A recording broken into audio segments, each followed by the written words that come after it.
సిరివల్లెసిరిగిన లక్ష్మమ్మో లక్ష్మమ్మ సిరబోయి కూర్చున్నావెందుకమ్మో ఎందుకమ్మా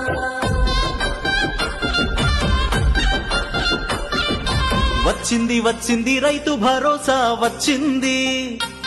మన తెలంగాణ పల్లె సంబురాలతో మురిసింది వచ్చింది వచ్చింది రైతు భరోసా వచ్చింది మన తెలంగాణ పల్లె సంబురాలతో మురిసింది కష్టం విలువ తెలిసిన చేయి రైతు సాయమే పెంచింది మన రేవంతన్న మాట ఇచ్చిన రైతు రాజ్యమే తెచ్చింది వచ్చింది వచ్చింది రైతు భరోసా వచ్చింది మన తెలంగాణ పల్లె సంబురాలతో మురిసింది ఓ రైతన్నా ప్రజా ప్రభుత్వమే నీదన్నా